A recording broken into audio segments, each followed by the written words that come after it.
Alors ça enregistre, c'est parti. Ok, donc bonjour. Mon projet en fait c'est un double projet. Je travaille dans l'entreprise qui s'appelle La Fourchette. Donc c'est une entreprise qui a pour but de référencer beaucoup de restaurants de qualité sur Paris essentiellement, aussi en province et en Espagne. Ils ont une division en Espagne. Et ils gagnent de l'argent en fait en réservant, enfin l'internaute peut réserver via leur site une table dans un restaurant en fait. Donc le contexte de travail, c'est des locaux qui ont changé en fait. L'entreprise a acheté de nouveaux locaux et donc ils sont pas du tout équipés au niveau câblage, matériel réseau. Donc il a fallu tout équiper en fait. Ça va du fait d'acheter le matériel au fait de configurer tous les configurateurs. Donc ça c'est le premier projet. Le deuxième projet c'était de mettre en place une solution de contrôle à distance en fait en interne et à plus grande échelle en externe pour éviter d'aller chez les clients pour différents problèmes qu'on peut régler éventuellement par téléphone. Ensuite les principaux acteurs du projet, donc mon tuteur qui s'appelle Bertrand Jean Sperger, qui est directeur associé dans l'entreprise La Fourchette, et monsieur Tobias Rorl qui était employé développeur et administrateur génie système, qui m'a aidé dans mon projet pour différentes phases du projet en fait. Donc voilà, donc je vais vous présenter le premier projet en fait, qui est la préparation des locaux. Donc ces locaux, il a fallu les équiper. Donc avec mon tuteur, il m'a demandé de créer une liste d'équipements dont on aurait besoin pour que tout fonctionne parfaitement, comme c'était dans les anciens locaux par exemple.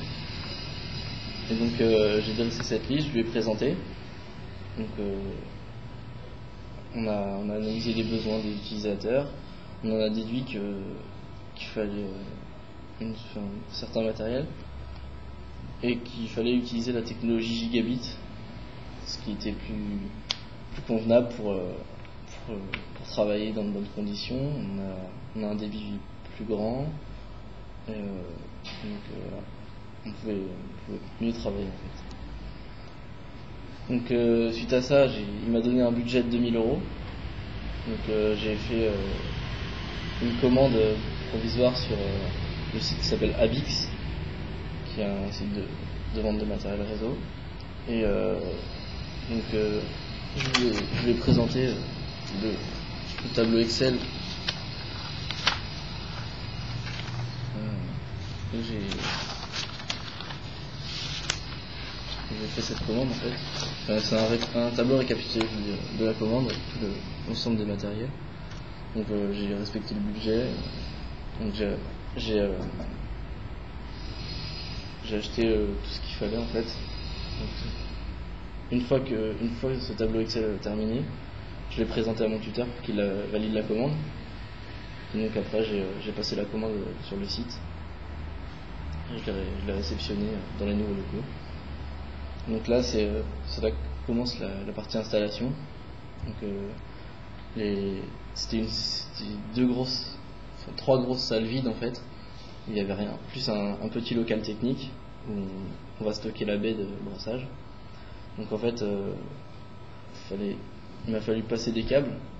Donc j'ai serti des câbles pour les passer depuis la salle technique jusqu'aux différentes salles. Il voulait qu'il y ait plusieurs prises en fait pour faire des rangées de bureaux. Donc on a fait en tout 10 prises. Je présente l'ensemble des prises ici. En fait ça c'est un plan des locaux. on voit les différentes prises numérotées, et les numéros correspondent au numéro où ça arrive sur le panneau de brassage. Donc faut installer, une fois que tous les câbles étaient posés et que les prises étaient fixées, comme on le voit là. En fait, donc là c'est les câbles qui arrivent non sertis, donc après on les met dans les embases et on fait deux prises différentes, une pour le réseau téléphonique, une pour le réseau de données. Et donc, au bout de ces câbles là il y a le panneau de brassage donc, que j'ai assemblé, et j'ai aussi monté toute la baie de brassage avec les différents matériels, donc les switches, les modems, les routeurs. J'ai pas eu l'occasion de les configurer malheureusement, parce que en tant que stagiaire, ils voulaient pas qu'on configure le matériel, parce qu'ils avaient peur qu'on fasse des bêtises. Donc c'est l'employé qui s'appelle Tobias qui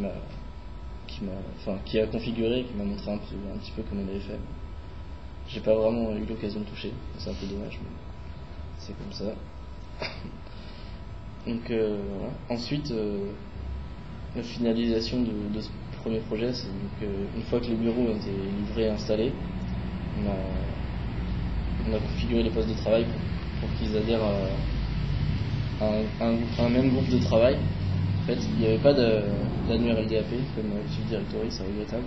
Je leur en ai parlé d'ailleurs, mais j'aurais dit que ça permettrait une gestion plus facile. Et donc, ils travaillaient dans un groupe de travail qu'on appelait JTE. Et donc les serveurs de données et tous les postes utilisateurs étaient dans ce groupe de travail. Donc une fois que ce projet était fini en fait, enfin pas fini mais en fait les bureaux étaient fonctionnels, on a proposé en fait c'est moi qui ai eu l'idée de proposer la solution de contrôle à distance en fait, parce que il faut savoir que dans tout mon stage j'ai fait des déplacements presque 3-4 par semaine dans des restaurants pour régler des problèmes ou alors pour tester la connexion internet, parce qu'en fait tout est centralisé sur des serveurs situés chez OVH, et donc en fait il faut une connexion internet pour accéder au logiciel. Donc durant ces interventions, j'ai eu des problèmes qui auraient pu être réglés par téléphone directement. Donc par le contrôle à distance, en fait, on peut visualiser le poste utilisateur depuis les locaux de l'entreprise ou depuis n'importe quel point de la planète, simplement l'interface utilisateur chez les clients, donc chez les restaurants, c'est très simple à mettre en place. C'est juste un logiciel en fait. On double-clique dessus et on voit une interface qui nous permet de se connecter directement aux ordinateurs. Donc, il y avait le mien et celui de Tobias, l'employé. Donc cette solution, on l'a présentée aux associés pour qu'ils la valident en fait, et puis pour qu'ils voient si ça leur plaisait, s'ils voulaient améliorer certaines choses. Ensuite on l'a testé en interne sur différents